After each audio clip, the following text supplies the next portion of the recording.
하시는 임마누엘의 하나님을 찬양합니다. 이 시간 세상의 모든 짐을 내려놓고 온전히 주님만 바라보며 예배드릴 수 있게 해주셔서 감사합니다. 또한 한 주간 추석이라는 큰 명절로 가족과 함께 화합할 수 있게 해주시며 쉼을 허락하여 주심에 감사드립니다. 하지만 그 쉼 속에서 하나님을 점점 잊고 즐거움만을 쫓아가는 삶을 살았고 하나님께서 우리에게 주신 것에 감사하기보단 불평불만을 하였습니다.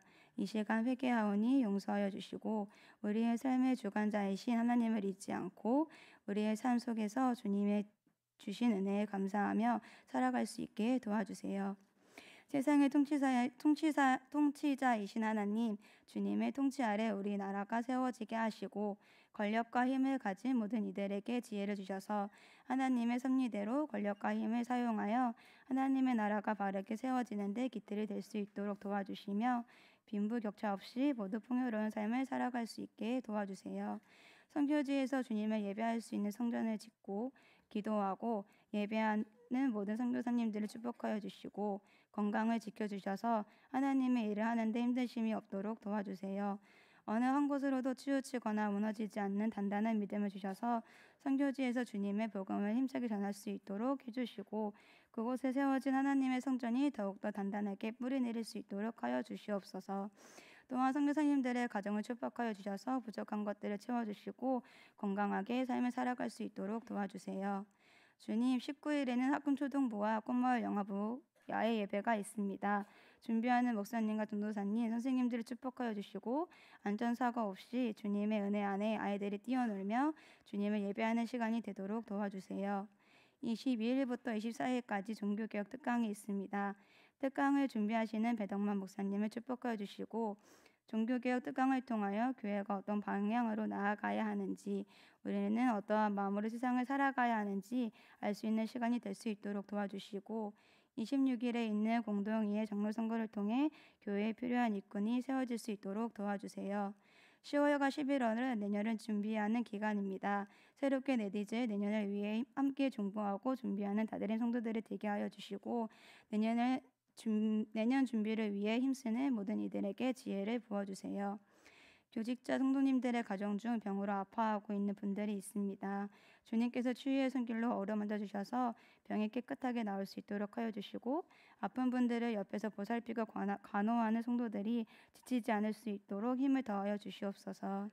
이 시간 말씀 전하시는 김변녀 목사님의 건강을 지켜주시고 지혜를 주셔서 주님께서 목사님의 입술을 통해 성도님들에게 전하시고자 하시는 말씀을 힘있게 전하실 수 있도록 도와주세요. 성도님들에게는 말씀을 통해 깨닫고 각자의 삶에 적용하며 살아갈 수 있는 은혜를 부어주시며 예배를 위해 헌신하는 예배팀, 찬양팀 등 모든 이들을 축복하여 주시고 각자의 자리에서 예배드리는 성도님들에게도 동일한 은혜를 부어주세요. 이 모든 말씀 예수님의 이름으로 기도드렸습니다. 아멘. 심도 감사합니다. 변화하는 자연처럼 생로병사의 모든 과정을 겪는 우리를 긍휼히 여기시고 새 힘을 주시옵소서. 날마다 주의 성실하심으로 생명을 지켜주시고 세상을 보존하시는 주님을 찬양합니다. 주님, 여전히 부족한 재정을 채워주시고 여전히 모자라는 힘을 주시고 여전히 미숙한 우리를 지혜롭게 하여 주시옵소서. 연로하신 부모님들의 건강을 지켜주시고 질병으로 신음하는 환자들을 고쳐주시며 출산의 기쁨 속에 양육하는 산모들과 어린 자녀들을 양육하는 부모들에게 오래 참는 성품을 주옵소서. 주님, 우리 청년들에게 믿음의 담력을 주시고 청소년들이 자기를 찾을 수 있는 여정을 성실하게 걷게 하여 주시옵소서.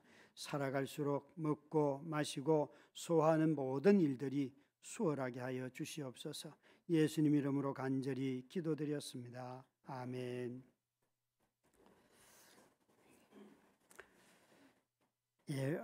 교회 광고를 보니까 정말 다양한 일들이 많은 것 같고요. 또 오늘 자리가 비는 걸 보니까 아직도 연휴 중이신 분들이 꽤나 계시겠다 생각이 들고요. 여러분 긴 연휴를 잘 보내셨죠? 저도 아주 연휴를 잘 보냈습니다. 그래서 드라마도 보고 그리고 다큐도 보고 책도 읽고 아주 풍성하게 잘 보냈습니다. 이번 10월 한 달 동안 매일 성경에 있는 역대서 주일 본문을 가지고 설교를 할 터인데요. 10월 한 달 동안 순종이 예배다 하는 제목으로 크게 말씀을 전하려고 합니다. 오늘은 그 첫 번째 시간으로요. 요아스의 삶을 통하여서 삶을 세우지 못한 건축이라는 제목으로 말씀을 전하려고 합니다.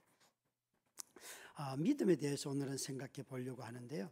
믿음은 여러분 사람들의 말을 듣고 따라가는 것을 믿음이라고 하지는 않습니다.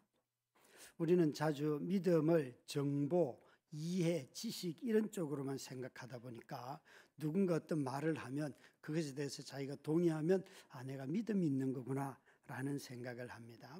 여기 나오는 이 요아스라고 하는 왕, 이 사람은 여호야다라고 하는 제사장이 살아있을 때는 엄청나게 성전을 보수하는 일을 열심히 하고 그 돈을 너무 기쁘게 백성들이 다 함께 드렸는데 놀랍게도 넘쳤어요. 그런데 이 사람은 여호야다가 죽고 난 뒤에 그 다음에는 갑자기 유다의 방백들이 나와서 뭘 요구했는지 성경에는 언급은 되어 있지 않습니다. 그런데 바로 우상숭배자가 돼요. 우상숭배자가 돼요. 한 사람의 인생에서 이 요아스를 보면 요아스는 전반기에는 여호야다가 함께 살아있을 때는 하나님을 되게 경외하는 모습으로 잘 그려져 있고, 그리고 이 여호야다가 죽고 난 뒤에는 그는 완전히 우상숭배자가 되어 있어요. 여러분 이게 뭘까? 이 역대기 저자가 우리에게 뭘 얘기하려고 할까? 사실은 여기 나타나는 요아스는요, 자신이 성전을 보수하는 성전의 외곽을, 그러니까 건물 외곽을 고치는 일에 힘을 썼는데 그게 늦어지니까 레위인들을 책망을 합니다. 여호야다를 불러가지고 왜 당신들이 일을 게을르게 해서 이 진도가 안 나가느냐라고 책망을 하게 되지요. 그러나 이 사람이 하는 행동들을 가만히 보면 항상 이 말씀에 걸립니다. 역대하 24장 1절 말씀, 2절 말씀을 한번 보시면 이렇게 성경은 이 요아스의 삶을 이렇게 정리하고 있는데 24장 2절 말씀입니다. 함께 읽도록 하겠습니다. 제사장 여호야다가 세상에 사는 모든 날에 요아스가 여호와 보시기에 정직하게 행하였으며, 우리가 이 구절을 읽으면서 이 요아스의 어떤 행동들을 두고 자꾸만 요아스가 스스로 했다 이런 표현보다는 그가 살아있는 동안에만 이렇게 했다라는 뉘앙스를 잡아내셔야 합니다. 심지어 14절 말씀도 한번 보실래요? 14절 말씀 함께 읽습니다. 공사를 마친 후에 그 남은 돈을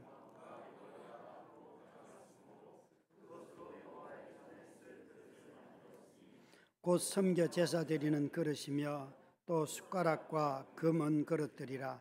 여호야다가 세상에 사는 모든 날에 여호와의 전에 항상 번제를 드렸더라. 여기도 보시면 요아스의 행동에 대한 평가를 여호야다가 살아있는 동안에 항상 번제를 드렸더라. 그러니까 이 사람은 한번 질문해 볼 수 있죠. 그러면 스스로 자원해서 그가 했는가? 이렇게 물어볼 수 있겠죠. 성경은 우리가 읽을 때에 이 기록된 성경을 좀 세심하게 천천히 읽을 필요가 있습니다. 많은 생각이 필요하지요. 그러니까 이런 요아스의 행동을 보면서도 하나님은 분명히 앞에 또 이런 말씀도 하십니다. 여호와 보시기에 정직하였더라. 그렇게 평가도 하고 계십니다. 2절의 끝에 보시면 요아스가 여호와 보시기에 정직하게 행하였더라. 그러나 조건은 여호야다라고 하는 제사장이 살아있을 때에 그는 정직하였더라. 이렇게 되는 거죠.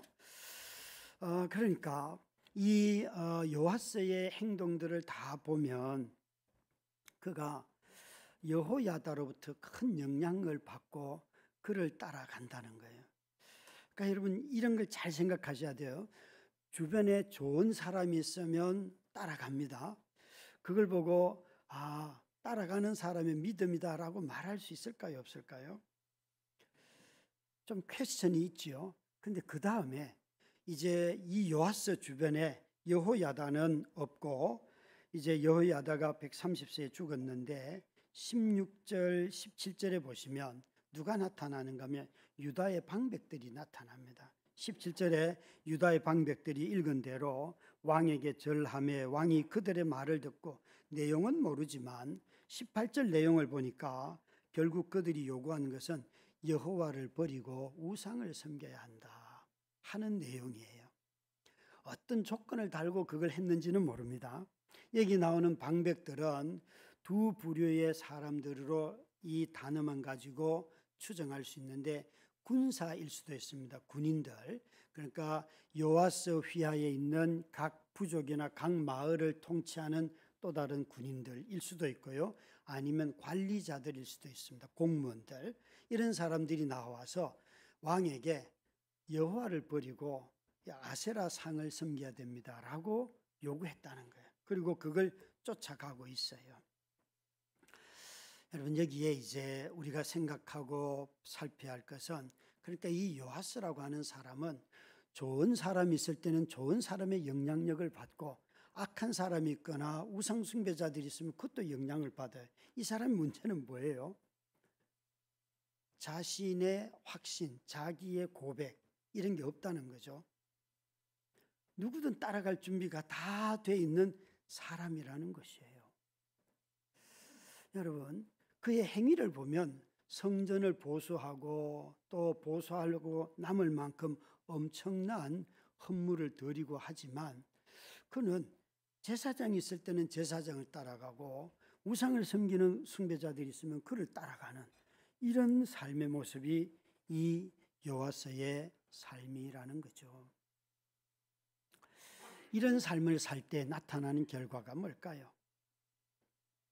그것은 그 다음에 이 요아스가 하는 행동을 가만히 보면 말씀도 버리고 성전도 버린다는 거죠.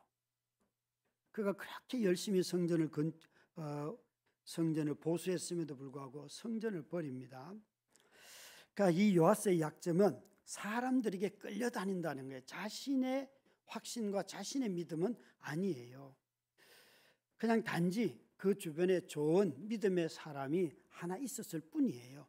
그건 여호야다의 믿음이지 요아스의 믿음은 아니었던 거죠. 이런 것을 우리는 뭐라고 말하는가?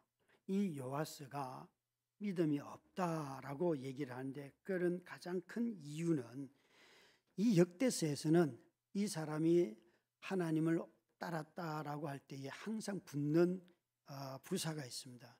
온전히 따랐더라. 그 사람은 경건한 사람에 들어요. 그러나 요아스처럼 애매하게 말하는 사람들은 결과를 보면 항상 우상숭배자로 나타나요.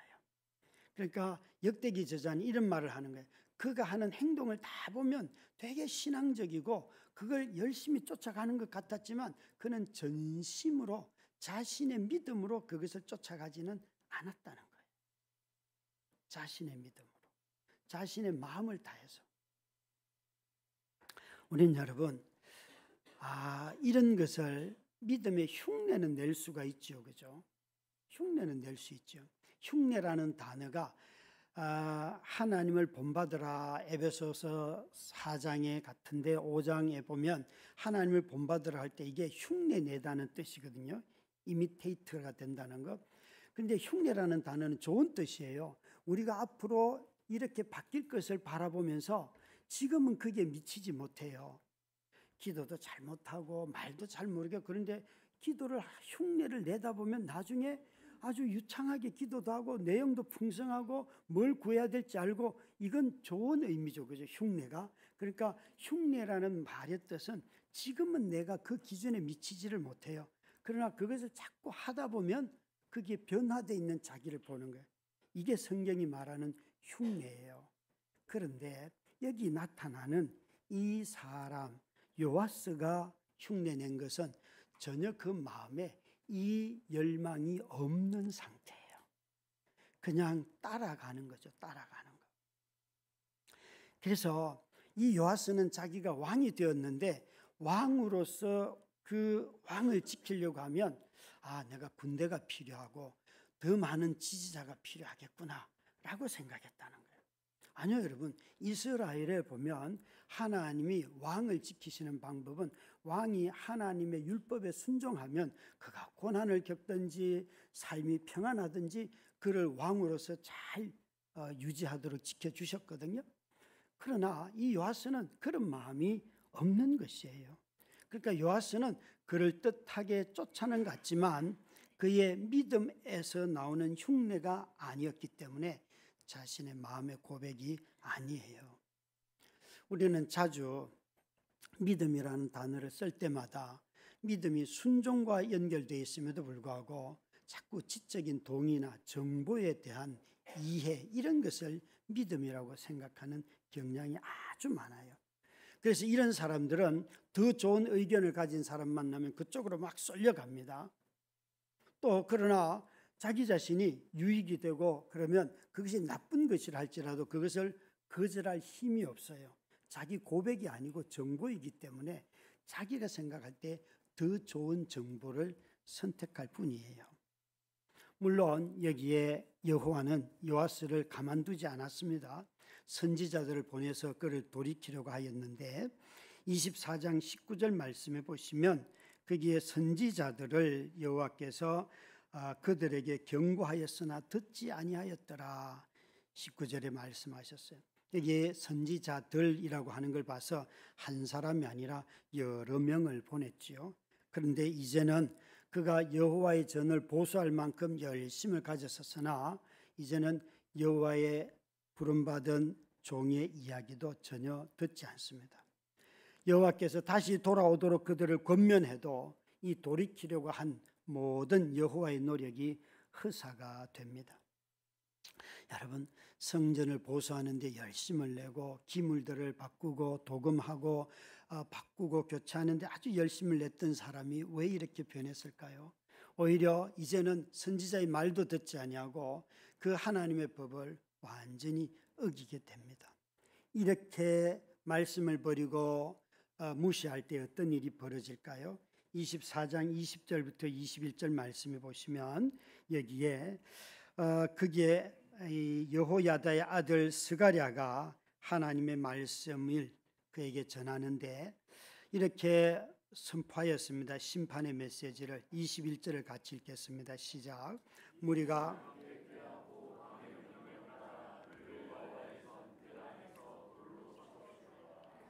놀랍게도 어디서요? 성전 뜰 안에서 그 예언하는 제사장의 아들을 죽이는데요. 이 스가랴는 23장 11절 말씀에 보면 어떤 역할을 했던 사람인가 보시면요. 23장 11절입니다. 읽습니다. 무리가 왕자를 인도해내어 면류관을 씌우며 율법책을 주고 세워 왕으로 삼을세 왕이여 만세수를 누리소서 하니라. 여기에 여호야다와 그의 아들들이 나와서 뭘 했는가 하면 이 요아스를 왕으로 세울 때 기름 부으며 같이 기도했다는, 그리고는 축복하기를 만세수를 누리소서라고 했던 그 제사장의 아들인데 이제는 그를 살해해 버렸어요. 그러니까 이 스가랴가 성전 뜰에서 왕의 명령을 받은 군인들에 의해서 돌맞아 죽고요. 뿐만 아니라 이 요아스는 그런 선지자의 메시지, 심판의 메시지도 무시하고 오히려 선지자도 버리고 하나님의 성전에서 돌맞아 죽는다. 여러분, 이스라엘 백성들이 돌을 맞아 죽는 것은 우상숭배자, 그죠? 부모를 욕하는 자들, 이런 거 율법에 몇 가지 경우들인데 대체로 우상숭배자들이 많습니다. 그러면 지금 여기에 여호와의 말씀을 전하고 오히려 여호와께로 돌아오라고 하는 사람을 우상숭배자인 요아스가 성전에서 그것도 죽이는 거예요. 이런 역전이 있을 수 있겠습니까? 오히려 돌 맞아 죽을 사람은 요아스인데 놀랍게도 우상숭배자가 여호와를 경외하는 자를 돌로 쳐 죽이는 일이 벌어졌어요.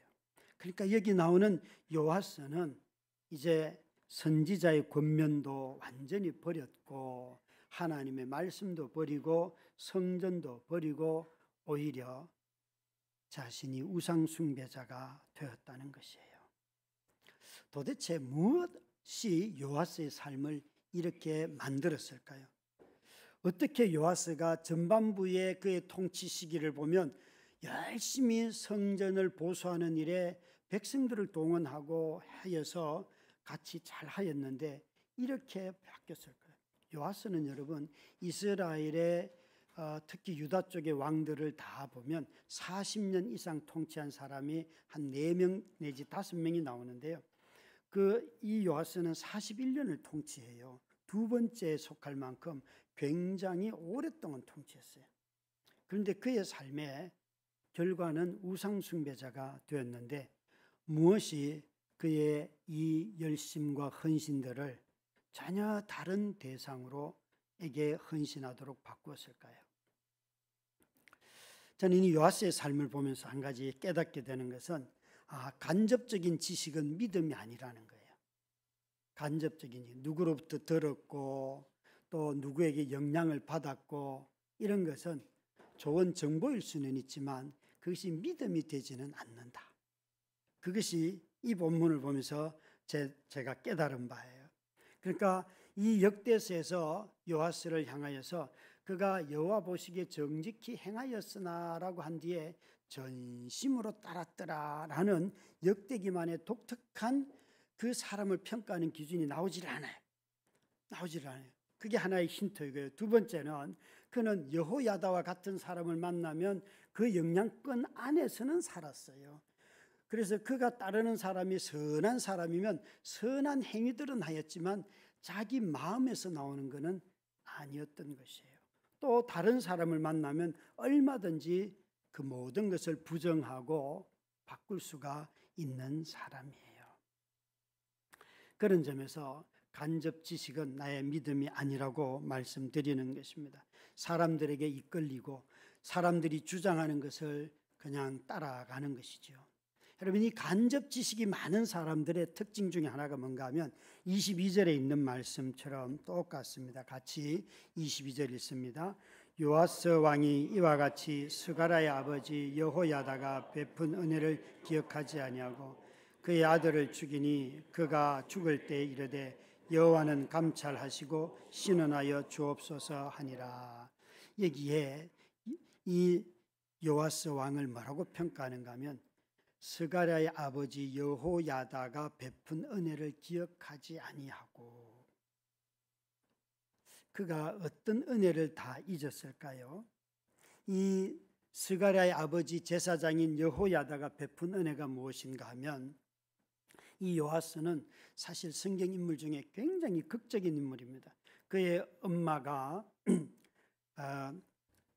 요아스의 할머니죠. 요아스의 할머니가 아달랴인데 이 아달랴는 아합 가문에서 유대로 시집을 온 사람이에요.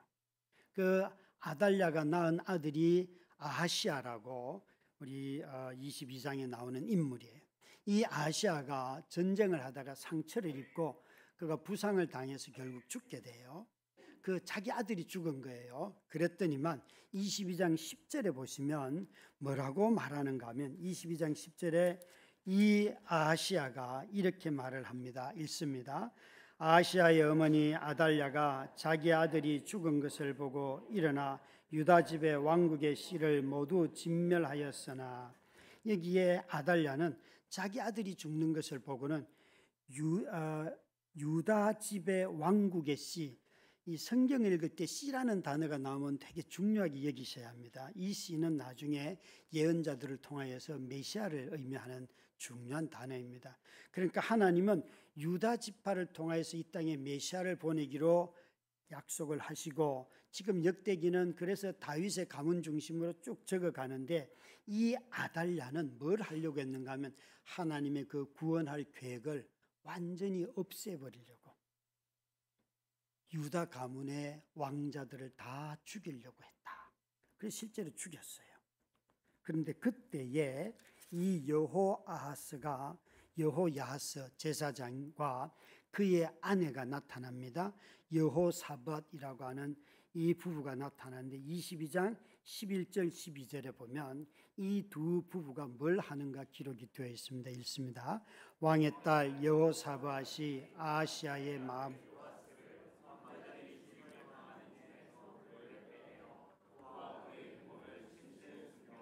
아달랴를 피하게 하였으므로 아달랴가 그를 죽이지 못하였더라. 아시아의 누이요 제사장 여호야다의 아내이더라. 여기 보시면 여러분 이 아이를 숨겨서 무려 6년 동안을 키우는데, 그러니까 유모가 딸린 걸 봐서 아주 어린 아이예요. 뭐 너무 극적으로 표현하면 뭐 신생아라고 합시다, 여러분. 그런 막 태어난 아이를 이 여호야다 부부가 몰래 빼내서 6년을 키우는 거예요. 여러분 아시는 대로 모세를 그 엄마 아빠가 바로가 모든 남자아이는 다 죽이라라고 할 때에 태어난 모세를 3개월을 키우고도 다 들통나가지고 그냥 강물에 떠나보내잖아요. 그렇죠? 근데 어떻게 6년을 길렀을까요? 이 성전에서 그 핏덩이 아이를 6년을 키우는데 아마 이런 거짓말도 하지 않았을까? 우리가 애를 낳았다고. 분명히 다윗 가문의 왕자인데 자기들이 키우면서 그 6년을 숨겨서 키웠다는 거예요. 그리고 7년째 되던 해에 왕으로 이 아하스를 왕으로 세웠습니다. 그러니까 여기에 은혜는 뭔가 하면 이 여호야다와 그 아내가 이들이 여전히 다윗의 가문을 통하여 하나님께서 우리를 구원하신다, 그걸 알고 이 핏덩이 아이를 몰래 숨겨서 키우고 자신들이 왕이 될 수도 있잖아요. 그러지 않고 이 어린 아이를 왕으로 세웠어요. 왕이 될 수 없는 죽은 아이예요. 죽을 수밖에 없는 아이를 키워서 그 아이를 왕으로 세워주고 뿐만 아니라 그 아이를 잘 양육하였어요. 그리고 이 아이가 7살이 왕이 되었는데 7살이 뭘 판단하겠습니까? 아마도 섭정을 하면 뒤에서 다 조정을 해가지고 자신들이 왕권을 가져올 수도 있잖아요. 그러나 이 여호야다 부부는 그렇게 하지 아니하였어요. 오히려 요아스를 잘 세워서 그가 하나님을 경외할 수 있도록 가르쳤음이 틀림이 없습니다. 그런 은혜, 그러니까 태어난 아이가 죽을 환경이었는데 그 아이를 빼내서 양육하고 그 아이의 생명을 구한 것만 해도 큰 은혜지요. 먹여주고 살린 것만 해도 큰 은혜인데 그게 아니에요. 이 아이를 왕으로 세우도록 하였고 하나님의 구원의 선한 도구로 이 아이를 높여준 거예요. 정말 어마어마한 일들 아니겠습니까? 여러분, 저와 여러분이 내 삶을 믿음의 눈으로, 내가 살아온 삶의 믿음의 눈으로 보면 주변에 나를 도왔던 사람들 정말 많죠. 은혜가 너무너무 많죠. 그런데 이 믿음의 눈으로 자기 인생을 보지 아니하고 전혀 다른 눈으로 내가 저 사람을 만나서 내가 잘나서 저 사람 만났고, 또 내가 저 사람이 나한테 이런 해로운 일을 하였어도 내가 이런 선택을 잘해서 나는 이렇게 컸고, 이렇게 삶을 바라보기 시작하면 사람들로부터 받은 은혜는 다 사라지고 아무것도 남는 게 없어요. 남는 게 없어요. 여러분, 내 구슬픈 과거의 인생을 더 기억하자 그런 뜻이 아니라 내 삶이 어떤 형편이었던지 간에 하나님의 은혜로 말미암아 내가 지금 이 자리까지 와서 여기서 생명을 누리고 하나님의 백성으로 살아가고 성도로서의 교제를 하고 또 정말 내가 직장 생활을 하고 하는 이 모든 것들이 그분이 여러 모양의 은혜들을 베푸셔서 여기 와 있다. 그 믿음이 없이는 자기 인생에 은혜가 흘러 들어왔다는 것을 기억하지를 못하는 거예요. 여러분, 믿음이 없이는 내 인생이 은혜였습니다 라는 말을 아무도 하지 못하고요, 억울함만 가득 차 있습니다. 그런데 내 인생을 바라보는 눈이 믿음으로 바뀌면 내 인생이 지금 내가 미치지 못하는 것에 있다 할지라도 그 또한 너무나 큰 은혜라는 사실을 알게 됩니다. 여기에 정말 이 자신의 믿음으로 살지 아니한 이 유다의 왕 요아스의 삶이 여기에 그의 환경으로 봐서는 너무나 많은 은혜를 입었지 않습니까? 우리는 자주 믿음을 가지고 논쟁할 때 믿음이냐 행함이냐, 행함이 없는 믿음은 죽은 믿음이, 이런 논쟁을 많이 하는데 그 믿음의 정의가 잘못돼서 그래요. 믿음은 여러분 삶의 방식이 믿음이에요. 삶의 방식이 믿음이에요.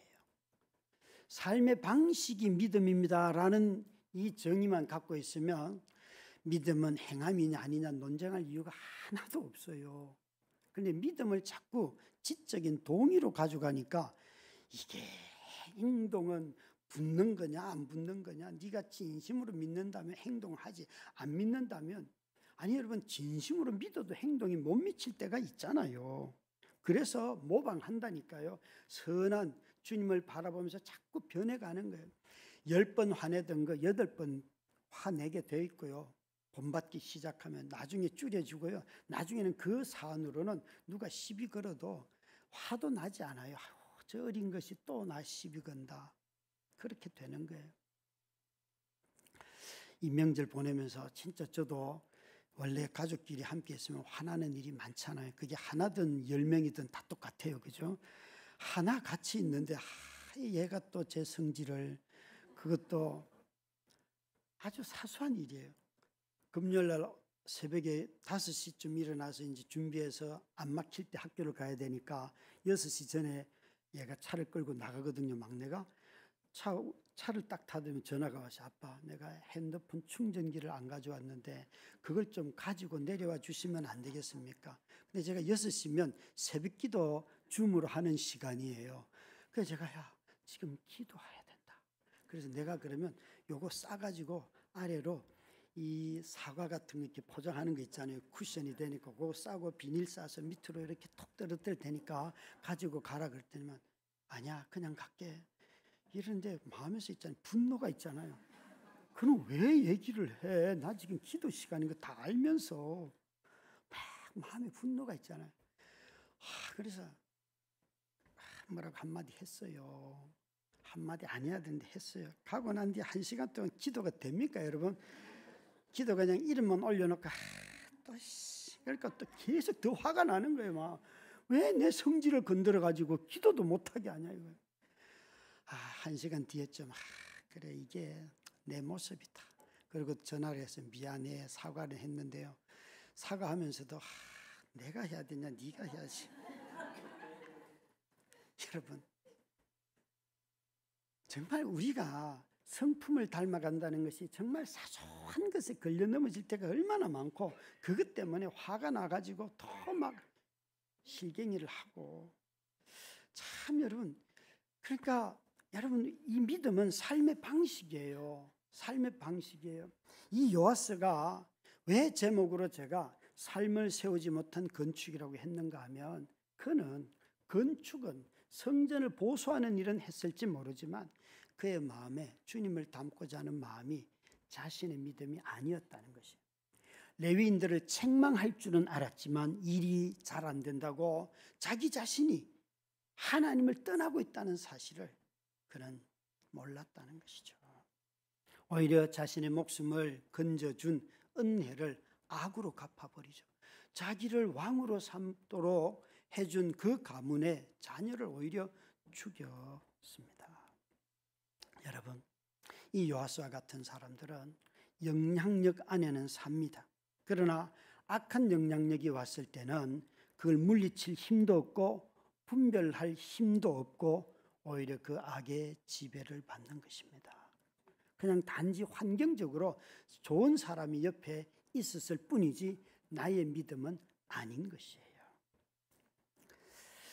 그런 점에서 우리는 삶을 살아가면서 이 요아스처럼 성전을 보수하고 성전에 헌금을 하고 하는 이런 업적은 남길 수 있을지 모르지만 믿음을 남기지 못할 수도 있습니다. 우리는 깊이 생각해 봐야 합니다. 그것은 이 여호야스의 아들 스가랴가 죽으면서 하는 기도가 이렇습니다. 여호와여, 여호와는 감찰하시고 신원하여 주옵소서 하니라. 요아스는 은혜를 잊었습니다. 그래서 이 스가랴는 돌 맞아 죽으면서도 감찰하시고 신원하여 주옵소서, 그는 하나님을 잊지 않고 있습니다. 그래서 이 스가랴라는 이름 자체가 여호와께서 나를 기억하신다. 그는 여러분 자기 말을 듣지 않는 우상 숭배자로 인해서 죽음을 맞이했지만 뭐라고 말하는가 하면 하나님은 나를 기억하셔. 이것이 그의 믿음인 것이에요. 하나님은 나를 기억하셔. 우리는 우리 시대에 아주 많이 회자되는 말이 인플루언서예요. 영향력 있는 사람이라. 인플루언서는 여러분 믿음일까요? 아닐까요? 그 많은 내용을 여러분 들여다보면 자신이 정보와 지식을 가지고 남들보다 더 많은 정보와 지식을 가지고 또 어떤 논쟁에서 영향력을 끼치고 하는데, 저는 여러분 믿음에는 지식과 정보가 있는 건 사실이지만 그것이 전부는 아닙니다. 고백이 없는 지식과 정보는 영향력을 끼칠 수는 있는지 모르지만 살아있는 믿음은 아닌 것입니다. 예수님을 따르는 자들을 성경은 follow라고 합니다. 제자라는 말을 우리는 어떤 코스를 마치는 걸로 생각하는데 예수님은 항상 너는 나를 따르라 해요. 그게 믿음이에요. 따르는 행위.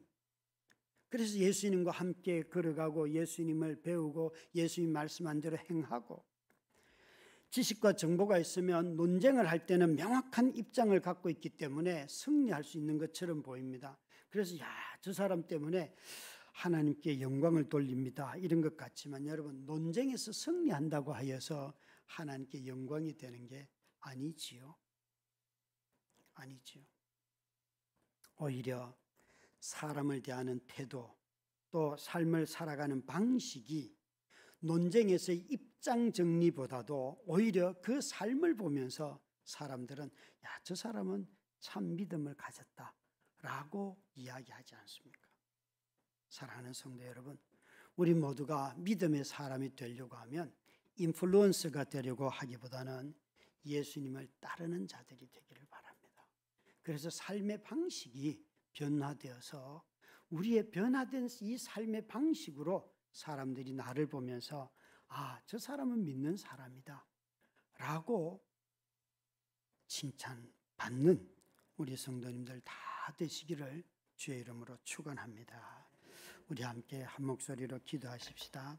하나님,